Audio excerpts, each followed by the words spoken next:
You slip into unconscious. Okay, I took RTF for a few years Like to have here in Austin, and just in the mainline textbooks and just the basic RTF, it taught, and they taught and showed us films about in the 40s and 50s, the subliminals in movies. And that's, putting a millisecond, a few frames in there of a desert and then showing an ice-cold Coke, and it doubled sales. And then there's semantical manipulation, where they change the meaning of words and manipulate the way they say things, the way they twist things. There's that Orwellian, brute type. Then you have the basic 5-6 video screens behind the news presenter with a buffalo running over somebody, or a car wreck, or a balloon on fire, or a politician speaking, or the running of the bulls in Madrid, and all this, and so your brain can't watch it all consciously, so it switches off into subconscious, and that's admitted. So we have all the admitted ways they're doing it. They also have the scroll on the bottom, so that makes you shift into subconscious mode, so your brain can pick all that up. The brain waves lower, then you have the flicker rate. And again, this is mainline science. They tune the flicker rate to the exact rate of the brain for hypnotism, just like the flashing or strobing light or the watch my watch. It's more sophisticated than that. And now, and it's always been happening, but before it was the authoritative male on the news, now it's info babes smacking their lips. They'll be talking about the most horrible thing, but they're so sincere, and they're looking at you with sexual desire, and you'll be watching with all these layers, and you can't help but start smiling and start liking it. Even myself, when I'm consciously aware of it, especially since the high-def TV came out, especially since I got one and watch it occasionally when I'm on the treadmill, or when I'm at the restaurant, picking up some food, I'm watching people mesmerized watching it. They are under mind control, and they're putting subliminal letters in there. I mean, they're doing more than 7 things, but the public, I don't think, has any idea. We're not kidding. That is a mind control weapon. Alan? Yes, well, you'll find that techniques have always been used on the public for mind control. Always. The religions and so on were used in centuries gone by, always in collusion with the dominant minority of the country to keep them in place. So when radio came out, Britain, the BBC sprung up very quickly as a propaganda tool for the British government. Even today, it's still run and owned by the British government. Every employee in the past had to come from Eton to make sure it was the right class who ran the whole organization. And it's never changed. And they found out in World War I that they could put out dramas, daily dramas on to the public, and leave you with a cliffhanger with the hero hanging at the end of it, what's going to happen, tune in tomorrow, and people would change their behavior and be there tomorrow at that time. So it's a technique to alter your behavior. This was also confirmed by Skinner, who talked about technology and so on. And he said that technology, its real influence is to alter the reality of the people into which it's introduced. That's what happens. Look at the people now with their cell phones and iPods and all the rest of it. Their behavior has been altered by technology itself. With the high-definition television, it certainly must be more effective than the last type. The reason you have writing at the bottom of newscasts is it forms a type of cognitive dissonance.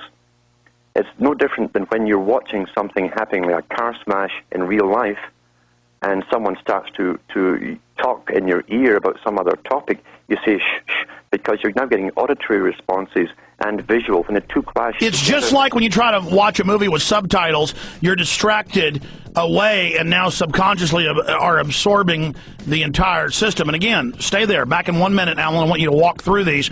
But then they have integrated all these together, while the message itself is verbally a twisting, a semantical deception and lie. But you can't even pay attention to what they're really saying, because you're watching a million different pinwheels and subliminal messages and flashes and scrolls and everything else.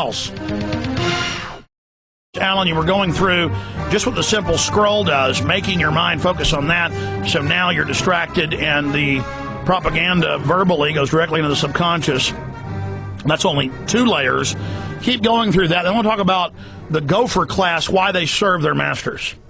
Yes, well, getting back to that part you're talking about there with subliminals, when you have, you're trying to listen, when your eyes and your ears are working in unison with the one person talking on TV, you still have the ability to censor or say, I don't quite believe this or whatever. But when you have another element added to it, a second visual, it alters the brain frequencies as you're watching it, and your censor part is down. You're taking all that in subconsciously. It's much more extreme than just the case of them shrinking attention spans down to about 2 minutes from previously over an hour 50 years ago.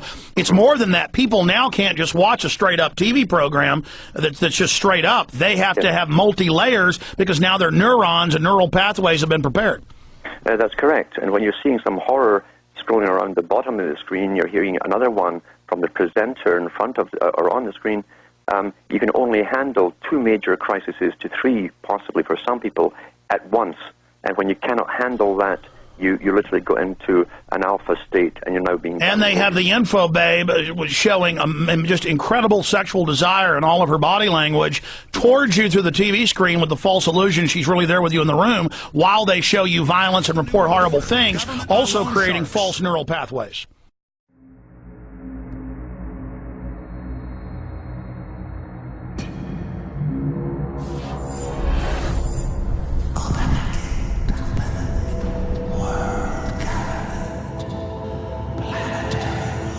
Is it not, my king, time to spring the trap? No, we must desecrate the soul and the flesh of the Creator's creation.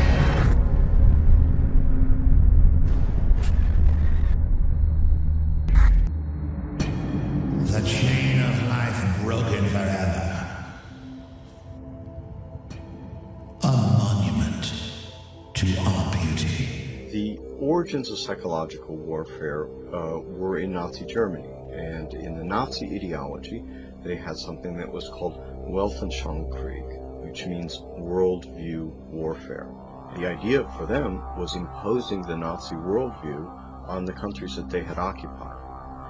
The Americans picked up this idea, created an American version of it, and called that psychological warfare.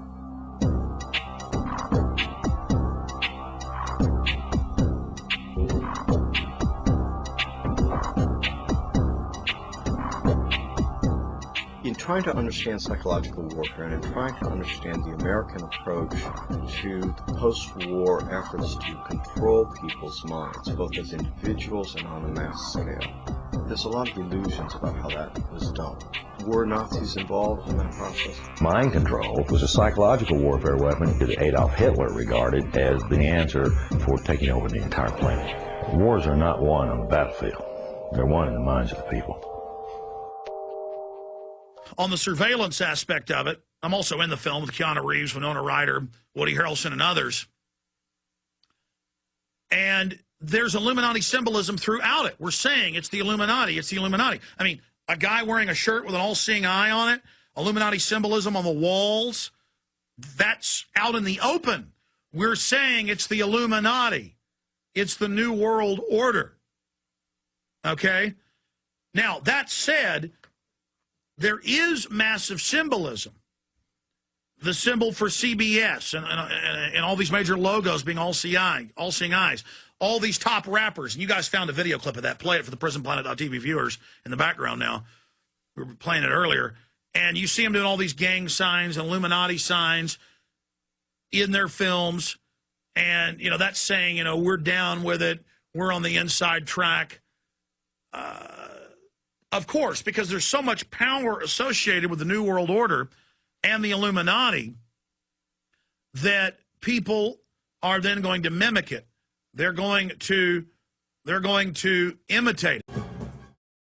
Sick of the globalist eugenicist control freaks adding poison to your water and laughing as you get sick and die? Start purifying your water with ProPure. My friends, I've done a lot of research, and the best gravity filter out there, bar none, is ProPure, and it's available discounted at Infowars.com. We have been robbed. Globalism has been a curse to this country. Everything the globalists are doing worldwide is about making you dependent. I'm getting storable food. You need it because it's the only insurance that you can 100% use. I have, family that are veterans and people like that who can't live off their Social Security, who are disabled and things, and that's why I've bought so much food. Charity starts at home. I promote what I believe in 100%, and I believe in what they're doing 100%. And the globalists do not want you to be self-sufficient. I hope you will take action, get the 6 free meals when you pay for the shipping. So.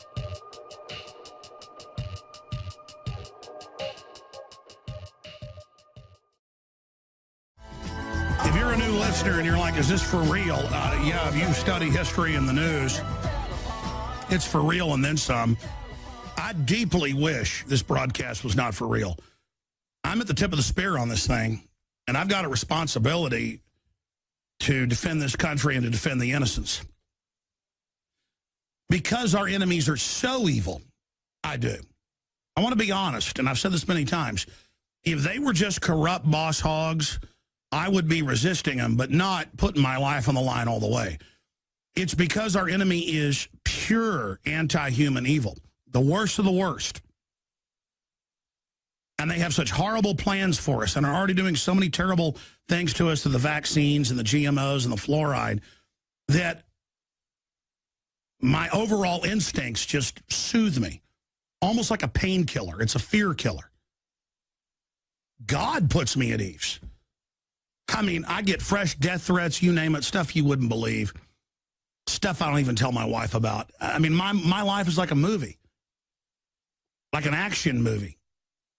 But because I mean, that just makes me know I'm that much more right. And because of that, it's literally, I pray to God every day, so many times a day. And years ago, I prayed like once a day. I pray like 10 times a day now. I do. I pray all the time. I pray with my little children 4 or 5 times a day. I pray with my wife. Time as adults, we require a sense of belonging to groups, ideas, processes that are larger than ourselves. The question of cults versus religions is never entirely soluble, but it has 3 characteristics. One is a charismatic leader who becomes increasingly the object of worship, so that decreasingly worshipped are the larger principles. A second characteristic, a series of processes that can be associated with thought reform or coercive persuasion, as Ed Schein called it, or thought reform-like procedures, which I'll talk about in a moment. And a third characteristic is idealism from below and enormous manipulativeness and exploitation from above. And the exploitation can be economic, it can be psychological, it can be sexual, it can take any form. One has to look at these issues much more specifically than making absolute generalizations of it. The problem for many people, and this is one reason for their susceptibility to the milieu control, as I think about it now in a social sense, is that they're not suffering from an over-controlled milieu during most of their lives. They're suffering from the absence of any structure in their milieu. And they can feel anomie, alienation, and they can, at least initially, respond very positively to the intensity of that milieu control. They may have second thoughts, as many do, but that can be a source of an attraction. A second fundamental theme that I came upon was what I called mystical manipulation or planned spontaneity. And you're all familiar with that. I don't have to go through all the ways in which cults do it. It can be in some traditional religious ways through chanting and fasting and limited sleep, repetition, singing, in ways that seem spontaneous, at least to the newcomer, but are very, very carefully planned and manipulated from above. There is an interesting question about how it works psychologically for the specific charismatic leader of the cult to be present and to be the object of worship. On the one hand, you have a flesh and blood person who can be very appealing, at least while his or her charisma is functional for people in the cult. On the other hand, since that charismatic leader is a fallible human being, his or her contradictions can become seen and can be a source of alienation from the cult. But that's a real factor in terms of how well this mystical manipulation can function or not function. There are 3 important ones I would lump together.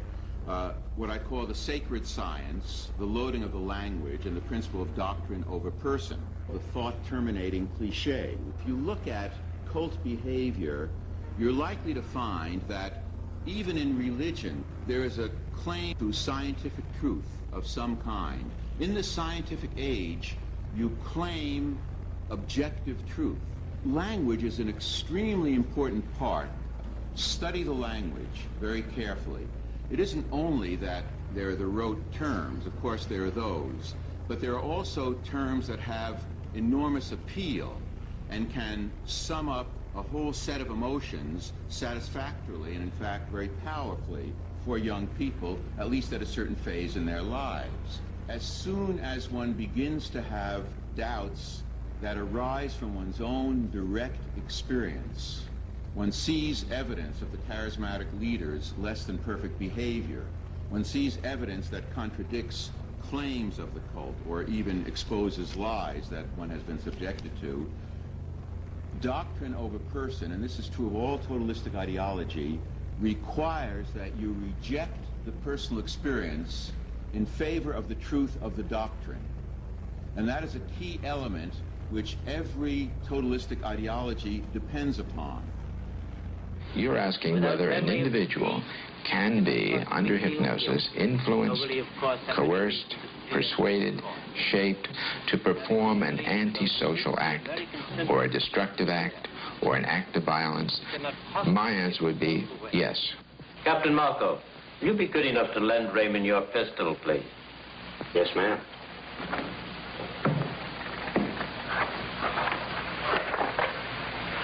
Thanks, Ben. Sure, kid. Shoot Bobby, Raymond. Through the forehead. Yes, ma'am.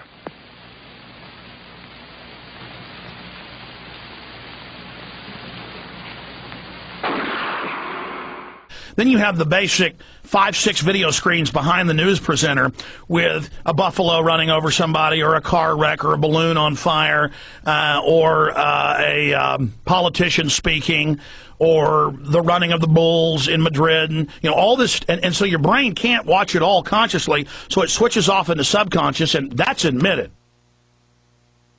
So we have all the admitted ways they're doing it. They also have the scroll on the bottom, so that makes you shift into subconscious mode, so your brain can pick all that up. The brain waves lower, then you have the flicker rate.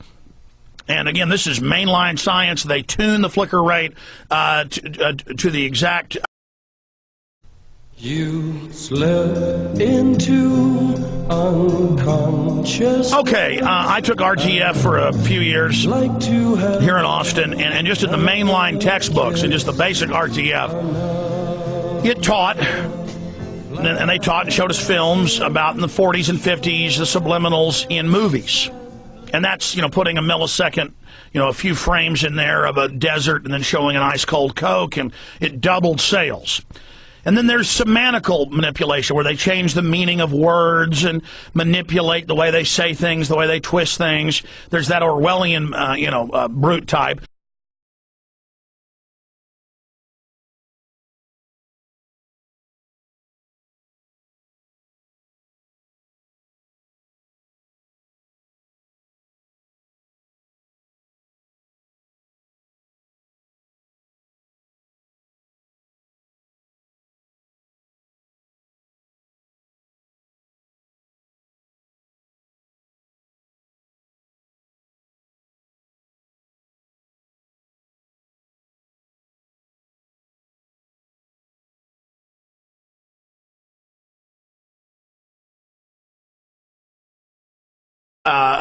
Rate of the brain for hypnotism, just like the flashing or strobing light or the watch my watch. It's more sophisticated than that.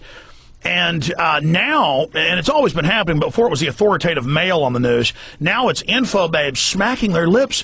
They'll be talking about the most horrible thing, but they're so sincere, and they're looking at you with sexual desire, and you'll be watching with all these layers, and you can't help but start smiling and start liking it. Even myself, when I'm consciously aware of it, especially since the high-def TV came out, especially since I got one and watch it occasionally when I'm on the treadmill or when I'm at the restaurant, you know, picking up some food. I'm watching people mesmerized watching it. They are under mind control, and they're putting subliminal letters in there. I mean, they're doing more than 7 things, but the public, I don't think, has any idea. We're not kidding. That is a mind control weapon.